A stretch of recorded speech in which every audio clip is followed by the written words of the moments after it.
Madame, mademoiselle, monsieur, bienvenue à Metro News. Voici les principaux titres qui seront développés ce soir. Les audiences relatives aux contestations liées à la présidentielle n'ont pas pu arriver à terme mercredi au bureau du contentieux électoral national suite à un désaccord entre les avocats des partis politiques. Désormais, il revient au CEP de prendre une décision. Le ministère de la Justice veut lutter contre les spoliateurs. Plusieurs textes de loi relatifs à la régulation de la question foncière en Haïti seront soumis bientôt au Parlement. La libération des 700 prisonniers a été suspendue provisoirement. Selon le commissaire du gouvernement, Maître Danton Léger, cette décision a été prise suite aux critiques formulées par les organisations des droits humains qui réclamaient plus de transparence dans ce processus. Le tribunal suprême électoral n'a pu être constitué mercredi en raison des désaccords entre les partis contestataires et le PHTK. Au terme de plusieurs heures de débat et après maintes tergiversations, la présidente du bureau du contentieux électoral national, Marie-Hérolde Michel, a annoncé que le dossier serait transmis au Conseil électoral provisoire. Les avocats du PHTK ont récusé les conseillers électoraux n'ayant pas paraphé les résultats préliminaires de la présidentielle, tandis que les avocats des partis contestataires ont récusé les conseillers ayant signé les résultats. Maître André Michel, avocat de la paix, a soutenu que les avocats de Jude Célestin ne sont pas confortables avec les conseillers qui ont signé les résultats préliminaires. Dans le même temps, les avocats des partis La Paix, Petite Dessalines et Famille-Lavalas ont réclamé la formation de 3 chambres du BCEN. Il s'agit d'une disposition du décret électoral qui doit être respectée par le CEP, a fait valoir Maître Gervais Charles, avocat de Famille-Lavalas. Evel Fanfan, avocat de Petite Dessalines, a abondé dans le sens de Maître Charles. Les avocats des 3 partis contestataires sont dans l'attente d'une décision du CEP. Maître Charles se dit confiant que l'audience du tribunal suprême pourra être reprise dans les meilleurs délais. Maître André Michel estime de son côté que ces tentatives prouvent qu'il faudra une mobilisation populaire pour faire échec à ce qu'il qualifie de coup d'État électoral.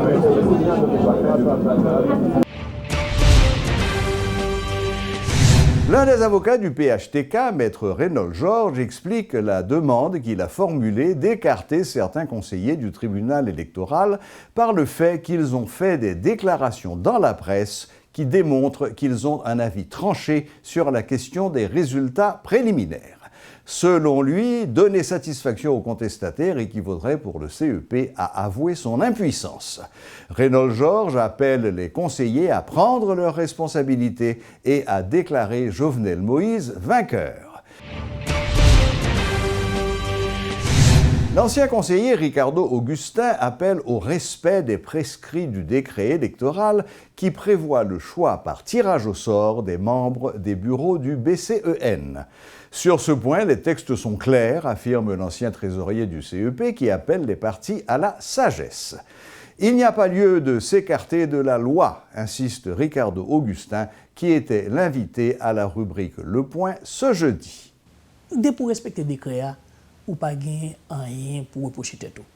Le décret dit comment le bureau de contentieux national et électoral national doit être constitué. Vous respectez la loi. On appelle les partis, on nous chita avec partis, on nous explique voici ce que dit le décret. Est-ce qu'on veut respecter le décret ou est-ce qu'on veut aller vers un compromis? Moi-même, j'opterais pour le respect du décret. Donc, le décret a dit, mais qui Jean bureau a constitué, eh bien, tout le monde est d'accord, on a respecté la loi. Tout le monde dit, nous voulons l'état de droit. Tout le monde dit, nous sommes des démocrates. Eh bien, on respecte la loi. On voit ce que dit le décret et on l'applique. Et puis, c'est tout, et puis le problème est résolu. Maintenant, la loi fait obligation pour que c'est 2/3 du Conseil qui valide le rapport pour que le rapport on nous dit pour que le résultat, lui-même, est capable, officiel, est sorti. Si vous n'avez pas 2/3 là, ce n'est pas possible. Mais automatiquement, il y a 2/3 du Conseil qui valide, c'est fini. Le rapport est validé, c'est le rapport du Conseil. Le ministre français des Affaires étrangères et du Développement international, Jean-Marc Ayrault, effectuera le 18 décembre prochain une brève visite en Haïti. Il s'agira pour le chef de la diplomatie française d'exprimer la solidarité de la France après les ravages provoqués par l'ouragan Matthew. Après une réunion de travail avec le président Jocelyn Privert et les membres de son gouvernement, M. Ayrault se rendra dans la métropole de la Grand'Anse, Jérémie, où sont intervenues les équipes de la sécurité civile française chargées de porter secours aux sinistrés. M. Ayrault donnera également le coup d'envoi du Forum caribéen des maires francophones. Il aura une réunion avec les acteurs humanitaires sur le terrain, dont ACTED, Médecins du Monde, OMS et UNICEF. Avant son départ, le chef de la diplomatie française rencontrera des acteurs haïtiens du changement engagés dans le partenariat avec la France. Entrepreneurs sociaux, lauréats du concours La France s'engage au Sud, porteurs haïtiano-français de projets innovants. M. Ayrault effectuera son déplacement en Haïti dans le cadre d'une parenthèse de sa visite officielle de 3 jours en Colombie.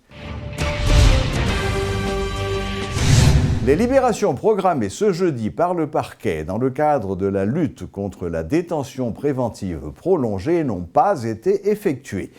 Le chef du parquet de Port-au-Prince a affirmé avoir pris cette décision suite aux critiques formulées par les organisations de protection des droits humains qui réclamaient plus de transparence dans le processus de libération, surtout en cette période de fin d'année. Les organisations de droits humains doivent avoir accès aux dossiers de santé des détenus décédés en prison. C'est ce que souhaite la Commission épiscopale Justice et Paix de Port-au-Prince. À l'occasion du lancement ce jeudi de la semaine de solidarité envers les détenus, le secrétaire général de JILAP, Jocelyn Renord, a déploré la mauvaise situation carcérale qui prévaut actuellement dans le pays. Nous constatons aujourd'hui, dans la prison, il y a un pile prisonnier qui a perdu la vie. Prisonnier, il a mouru, mais nous ne savons pas qui cause la mort. Il n'y a aucune explication qui baille. Qui dit mais cause la mort. Et les nous aller à visiter prison souvent nous pas jamais accès à dossier médical détenu. C'est vrai nous connaît dossier médical détenu il pas de vulgariser. Nous connaissons ça vie privée détenu. S'il dévoile les maladies dans le pas de vulgariser, mais normalement organisation droit monde qui fait promotion à la défense doit tout le monde spécialement droit prisonnier. Donc au moins il doit gagner on l'idée sur dossier médical détenu et nous doit gagner l'idée sur cause de la mort détenu. Mais souvent c'est nous détenu à mourir mais nous pas gagner aucune idée sur cause de la mort. Lancement ce jeudi par le ministère de la Justice d'un forum régional sur la sécurité foncière. Reconnaissant que la question foncière en Haïti est complexe, le ministre de la Justice a insisté sur la nécessité d'un large débat entre tous les secteurs concernés en vue d'endiguer notamment le phénomène de spoliation. Maître Camille Édouard Junior a aussi annoncé que plusieurs textes de loi relatifs à la régulation du foncier en Haïti seront bientôt soumis au Parlement. Rappelons que les spoliateurs sont actuellement à l'œuvre au village des Palmes, près de Vivi-Michel. La famille Benoît est la principale victime de ces agissements. Dernier mois qui sont passés là, nous voyons que grand pile de guerpissement qui a fait au point que le ministère est obligé de prendre une décision pour le camper. Tout exécutif pour nous comprendre. Mais il y a une bagaille que nous travaillons, que nous avons fait, travail d'abord avec le commissaire gouvernement et substitut pour nous dire comment nous avons une journée de travail pour nous dire mais qui procédure de respecter les abats exécutifs. Mais nous trouvons que le travail là doit aller en profondeur parce que souvent ce n'est pas le monde qui dit que vous avez terre, vous pouvez monter sous terre mais vous dit que vous avez un jugement. Il y a un jugement qui baille et possession.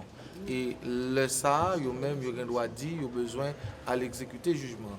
Tout problème ça a demandé à ce que depuis la preuve là, les papiers, garder exactitude, et vérification qui doit être faite dans la DGI et vérification qui doit être faite dans la direction du domaine et tout ça impliqué, sans oublier que il y a des terrain yo pas gain tenant et aboutissant, grand pile monde tout qui connaît que vient faire déguerpissement souterrain, il a habité longtemps, et maintenant, dans le procès, soi-disant, il fait, ou du moins, il fait vrai, jugement rend, alors que dans le jugement, il dit un tel est tiers.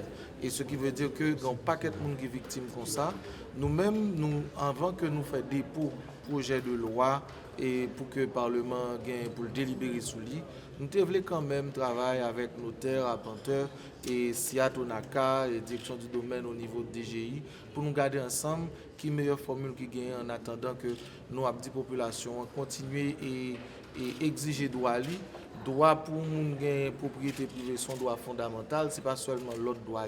Et ça fait partie de lutte que, au niveau de l'État, au niveau du gouvernement que nous avons mené.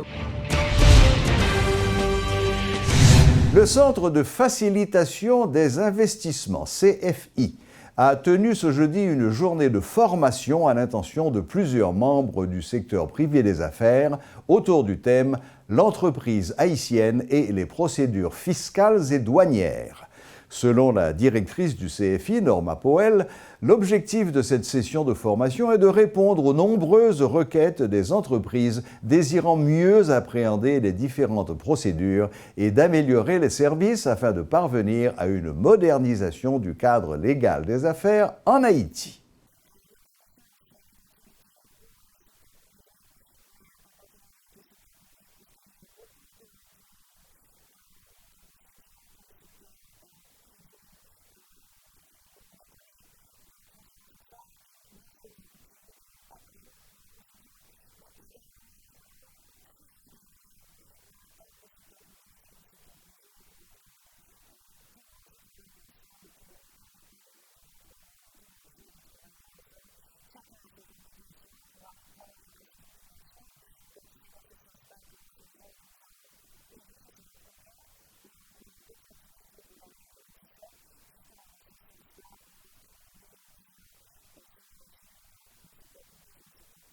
La boucle est bouclée. Merci de votre fidélité et à la prochaine, même heure, même chaîne.